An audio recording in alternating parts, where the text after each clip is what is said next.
Ang Sunday Fellowship ang pinakaimportanting bagay na itinuturo sa mga bagong miyembro ng Soldiers of Christ, sapagkat winika ng Diyos na ang 6 na araw ay para sa atin at ang 7 araw ay para sa Kanya upang purihin at sambahin Siya mula sa pagsikat ng araw hanggang sa paglubog nito. Ang Sunday Fellowship ay nagsisimula sa pagpupuri sa Diyos sa pamamagitan ng pag-awit at pagsayaw, kasunod ang pagpapatotoo at ang pakikinig sa salita ng Diyos. Matapos nito ay nasusundan ng pagsasalo-salo sa katawan at dugo ni Kristo sa pamamagitan ng banal na misa. Ito ay nagaganap sa 2nd floor ng Maypaho Public Market mula alas 8 ng umaga hanggang 12 ng tanghali. Ang lahat ay inaanyayahan na subukan ang pagdalo ng 3 consecutive Sundays dito sa Soldiers of Christ at maranasan ang dakilang pagliligtas ng ating Panginoon.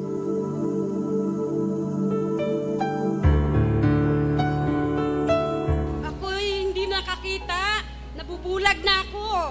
Ang daming naramdaman ko po, na dami kong sakit, hindi ako makalakad, hindi ako makabangon.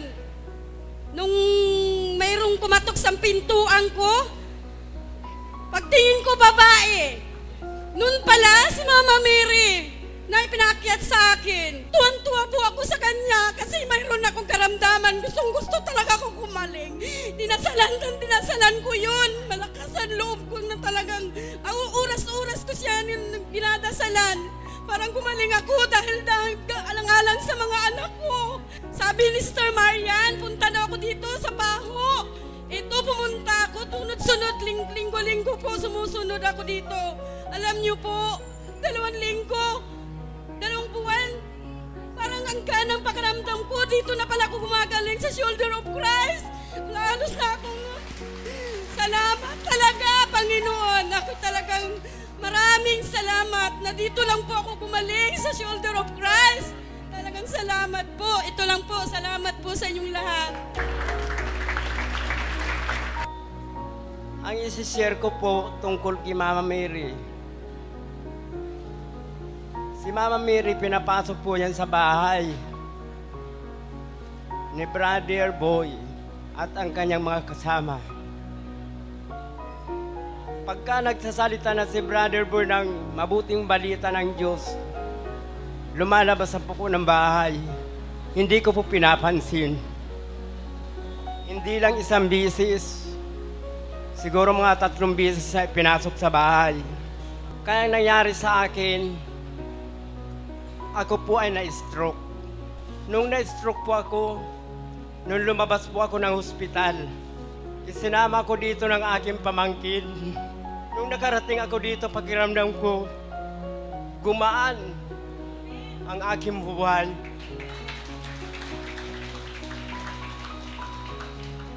Parang natagpuan ko na ang bahay na pupuntahan ko habang ako'y nabubuhay.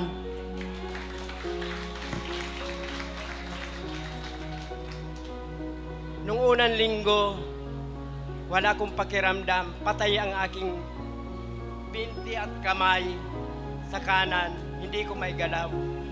Pero sa awa ng Panginoon, glory to God, yung 3 linggo, ako po ay tayo na talaga. Habang nagpupuri si Brother Teng ng papuri ng salita ng Diyos, nang sumabing tumalon po ako. Hindi lang isang bisis na tumalon ako dito sa gawain ito. Nung natapos na po ang gawain, nung uuwi na po lahat, sabi ko sa sarili ko, gumaan ang aking mga binti at hita. Kaya ko nang lumakad. Hanggang sa umuwi, lumakad na po akong mag-isa. Na walang umaakay. Glory to God. Hanggang sa baba, hanggang sa sakayan, nakarating ako doon mag-isa na walang umaakay. Thank you, maraming salamat po sa inyong lahat. Glory to God. Glory be to the Father, to the Son, to the Holy Spirit, as it was in the beginning, now and ever, shall be world without end. Amen and amen. To the Father, the Son, and the Holy Spirit. Let's give you a round of applause. Hallelujah, hallelujah. Sabi natin, hallelujah. Hallelujah. Hallelujah. Hallelujah. Jesus. Jesus. Jesus. Palapan natin Diyos. Okay, po na po tayo. Good morning po. Morning. Hello. Hi. Hi. Hello. Praise the Lord. Hallelujah. Hallelujah. Praise the Lord. Palapan natin Diyos.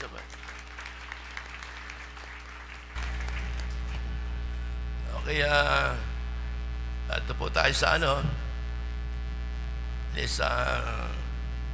pagtatapik, ang ating maiksing panayam. Ano ba yung dakilang pagtatalaga?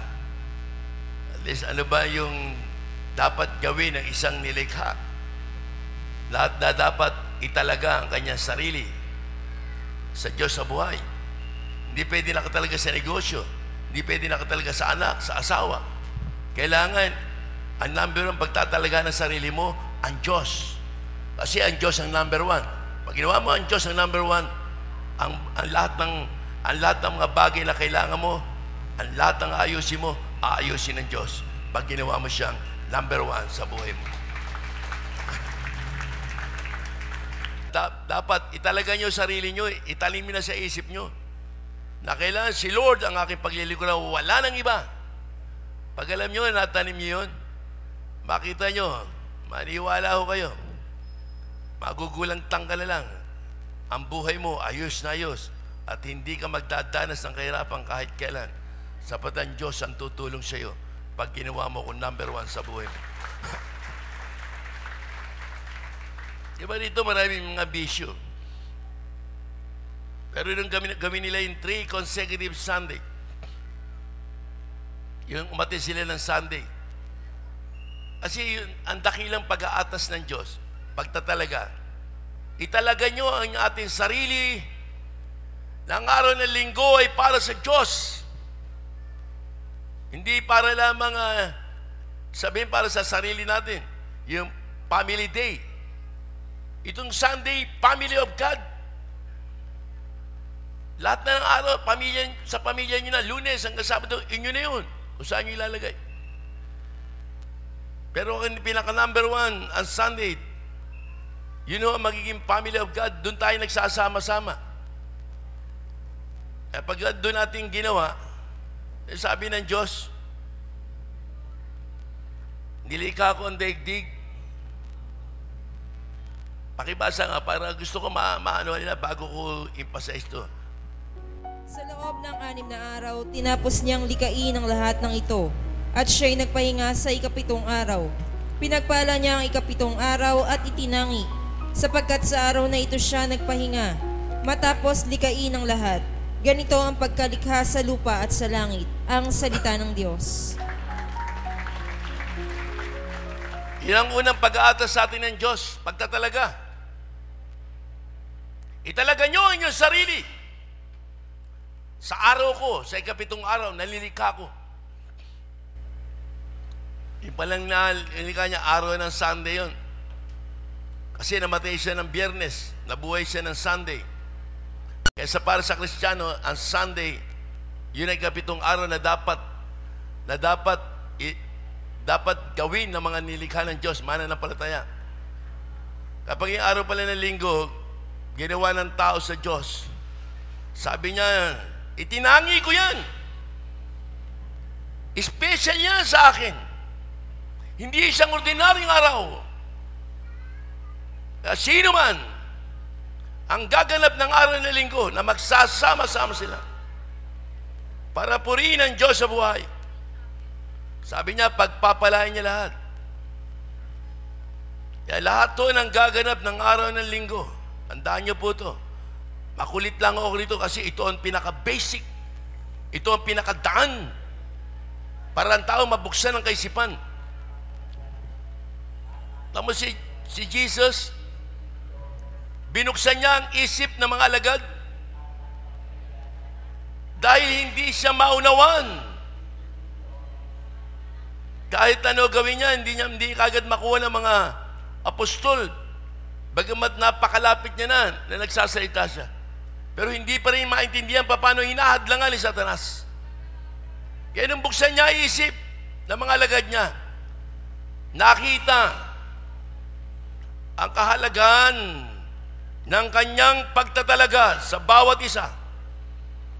Na lahat ng mga apostol noong unang panahon, yung 12 niya na pinili niya at hinirang niya, itinatalaga niyang ikalat ang salita ng Diyos sa buhay. Kaya po yun tuloy-tuloy. Ay pagtatalaga niya, tulad natin, tinatalaga kayo na Sunday, bigyan niyo sa akin. Ako na, bahala sa inyo. Gawin niyo Sunday. Pagdating ng oras, pababaitin ko kayo. Kahit kayo salbahe, kahit kayo nagmumula, kahit kayo nagsusugal, kahit kayo uminom, babaguhin ko kayo. Sabat ang Diyos ay buhay. Ang Diyos ay makapangyarihan sa lahat. Sabi nga rito sa Mateo 28, 19-20, dakila po itong pag-uutos, ay nakatalaga sa mga disipulo na magpapatuloy na nagagawa na ginawa ni Jesus. Lahat po ng tutuloy na itatalaga ni Jesus parang disipulo and the prophet of the Lord. Pag tinuloy niyo po yan, sabi sa Mateo 28, 19-20, Kaya humayo kayo at gawin ninyong alagad ko ang lahat ng bansa. Bautismohan ninyo sila sa ngalan ng Ama at ng Anak at ng Espiritu Santo, at turuang sumunod sa lahat ng ipinag-utos ko sa inyo. Tandaan ninyo, ako'y laging kasama ninyo hanggang sa katapusan ng sanlibutan. Ang salita ng Diyos. Palakpakan mo natin sa salita ng Diyos sa buhay. Amen. Kaya humayo kayo. Gawin nyo alagad ko lahat ng bansa. Bosin nyo sila sa ngalan ng Ama at ng Anak ng Espiritu Santo. Turuan sumunod sa lahat ng utos ko sa inyo. At least tinatalaga tayo ng Diyos, lahat to tayo. Yung panahon ng apostol, tsaka hanggang sa ngayon. Lahat to kayo, inaatasan ng Diyos. Lahat kayo, pasusunurin niya. Ahayo kayo. Gagawin niyo mga alagad ko. Babotis mo sila sa ngalan naman ng Anak ng Espiritu Santo. Kayong lahat to, may right. Iba-iba nga lang ang gawa nyo. Halimbawa, mahihayin kayo. Hindi magkwento lang kayo, one-on-one na lang. Kung kayo naman, may kanya-kanyang gawain, iba-iba po ang gawain natin. May mahihayin kayo magsalita. Meron kayo sasakyan. Paggamit kayo ng sasakyan nyo. Sasakyan nyo, huwag nyo tipirin yan. Mga resources nyo. At least, paggamit nyo sa Diyos sa buhay, pagpapalain kayo ng Panginoon. Kung hindi man lang kayo magamit ang katawan lupa nyo. At least, iba-iba po ang mga gamit natin. Kaya lahat tayo humahayo. Yun lang sarili mo, makita ka lang, na mapagmahal ka, mapagpatawad. Ang Diyos ay sumasayo na. Pag nakita ka ng ibang tao, para ka na rin nag-evangelize. Dahil napakabait ng tao nito, marunong magpatawad. Inapi na, nagpapatawad pa. Doon pala kapag i-evangelize na kayo. Yung mga taong mabubuti ang kalooban, yung mga taong mapagbigay, yung mga taong matulungin, doon pa lang may evangelization na kayo nagaganap. Pinakikita nyo, si Jesus ay sumasa inyo. Amen? Sabi rito, sa 1:14, 12-14, inaatasan niya kanyang mga alagad. Gawin nyo ito. Sasangkapan ko kayo ng kapangyarihan. Kung ano nagawa ko, magagawa nyo. Sinasabi ko sa inyo, ang nananalig sa akin ay makagagawa ng mga ginagawa ko at higit pa rito, sapagkat pupunta na ako sa Ama. At anumang hilingin ninyo sa Ama sa aking pangalan ay gagawin ko, upang maparangalan ng Ama sa pamamagitan ng Anak. Gagawin ko ang anumang hihilingin ninyo sa pangalan ko, ang salita ng Diyos. Alam. Yung sinabi niya, manalig lang tayo sa Kanya, makakagawa tayo ng mga bagay na ginawa ni Jesus. Lahat po yun, magagawa natin. Amen. Patong nyo mga kamay nyo, gagaling mga may sakit. Makapagpapalayas ka naman sa mga espiritu. Bakit ba dating yung overnight, hindi napalayas naman sa mga espiritu? Yun po human desire. Human move of the human being. No, yun po ang kalonis ng tao. Ginagalawa lang ni Satanas para mapaya Holy Spirit. Meron sa amin pumasok dito, hindi naman body spirit. Lariyan po siya ngayon, no? Sa tawagin yung ano siya? May pagka-addict, gano'n. Kaya pumapasok sa kanyang utak. Yung galaw ng galaw ng pantao. Pero kung si Satanas lang po naroon, matagal na nakalublob yun. Matagal na tulog yun. Dahil si Satanas, kailan pa man, hindi siya mananalo sa Diyos. Noong una pa lang, tinatapakan na siya. Pero dito, tumatayo, binabalibag pa tulad dito. Tao po yun, hindi po si Satanas. Amen? Lasing lang sa droga. Kung nakapasok man si Satanas, bahagya lang. Madali po siya nakalalabas. Amen? Palagpalan natin Diyos sa buhay, President. Lahat po kayo, pag uwi nyo sa bahay, maghanap kayo na may sakit. Amen, ha? Wala namang mawala. Wala namang bayad. Pag nagpatong ka ba ng kamay sa may sakit, may bayad? Wala. Ang i-ready mo lang sarili mo, huwag kayong mahiya, huwag kayong matatakot. Huwag kayong mangangamba, baka hindi gumaling to, ha? Mapahiya ako. Basta, wala naman. Trial and error lang yun.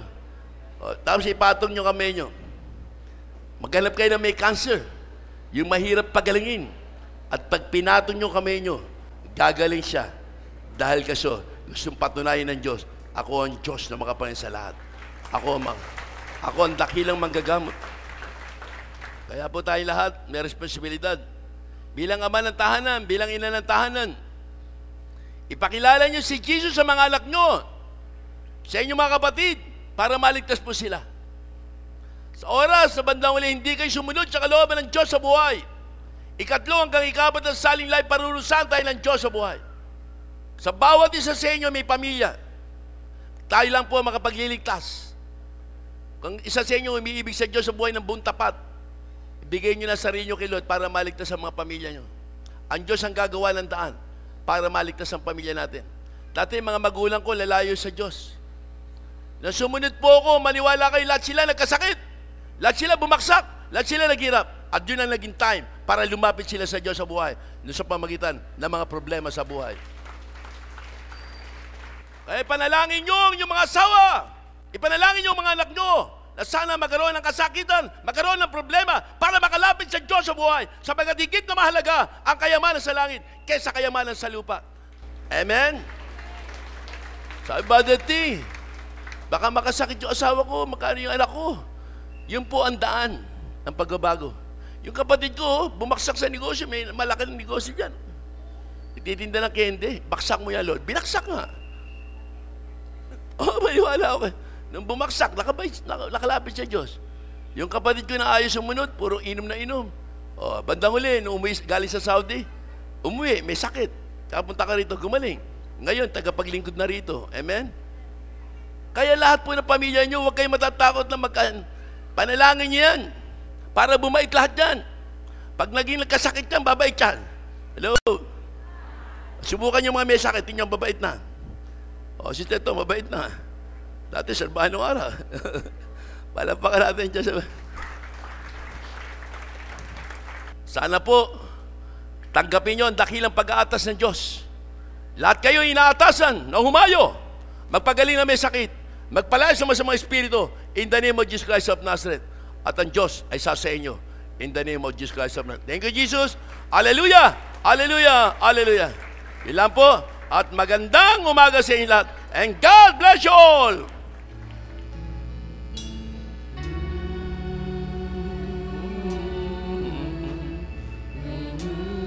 Dakilang Ama ng mga pangyarihan sa lahat, pinupuri ka namin, pinasasalamatan na pinagkaloob mo sa amin ang katapangan na sumunod sa iyong mga atas na itong araw na pinapaging banal mo, itinangi at pinagpala ang lahat ng gaganap na araw ng linggo binigay mo sa amin ang karunungan na yan upang ang lahat ng tao, Panginoon, na sumasaksi sa papuri sa iyo, i-bless mo sila at aatasan ng dakilang pag-aatas na pagsunod sa iyong kalooban. Sabi mo, Panginoon, humayo kami. Ikalat namin ang mabuting balita sa maraming lugar. At dalangin namin lahat ay titinggin mo. Dahil sumunod kami sa mga utos mo. Kaya maraming po salamat, Ama. Wala kaming kakayanan para gumanap ng tungkuling ito bilang anak ng Diyos. Kundi, binigyan mo kami ng power, lakas, upang sundin ang utos mo. Hindi dahil sa aming kalakasan, kundi sa habag mo. Binago mo kami lahat para sumunod sa dakilang pag-aatas. Inailigtas ang pinakamaliit na nilikha ng Diyos sa buhay. Sabi mo, Lord, kahabagan nyo ang pinakamaliit na nilikha ng Diyos. Sasamahan ko kayo hanggang sa katapusan ng daigdig. Wala akong kamay, wala akong paa, wala akong mata, wala akong katawan, ako'y espiritu. Kayo ang gagawin ko mga paa, mga kamay, katawan at mata. Hanapin nyo ang pinakamaliit kong nilikha at ilapit sa aking harapan ang lahat ng gaganap ng pagliligtas sa maraming kaluluwa. Gagantimpalaan ko kayo. Ikatlo hanggang ikapat na saling lahi nyo, ililigtas ko at sandali makapag-akay kayo ng maraming kaluluwang tinali ni Satanas. Ya Lord, dinadalangin ko rin sa ito. Sabi mo meron kaming power, kapangyarihang manalangin na minsan pang pinatunayan mo sa amin. Na pinakita at pinanalo kami sa lahat ng labanan. Nananalo ang mga taong mapanalangin, mga taong lagi nakikipag-usap sa Diyos Ama, ay dinidinig mo ang aming dalangin. Kaya narito bulod ang mga tao na may sakit. Dinadalangin po namin sa iyo ipagkaloob sa kanilang kagalingan. Madamalan na ikaw nagpagaling. So si Lord, magkaroon ka ng instant healing. Mga heart attack, heart disease, stroke, high blood, low blood, meningitis, hydrocephalus, Parkinson disease, glaucoma, diabetes, hypokalemia, brain cancer, breast cancer, bone cancer, cervical cancer, skin cancer, liver cancer, lung cancer. Nalilagay lahat ni Satanas, bunga ng kasalanan. Kaya pag pinatawad mo kami lahat, gagaling kami sa aming karamdaman taglay. Mga Alzheimer disease, insomnia, AIDS, nervous breakdown, dehydration, polio, leukemia, prostate cancer, sinusitis, ang lahat po nabanggit namin mga pangalan at iba pa. Ama, ipagkaloob mo sa amin ang kagalingan yan sa lahat ng tao susunod sa iyo sa dakilang pag-aatas.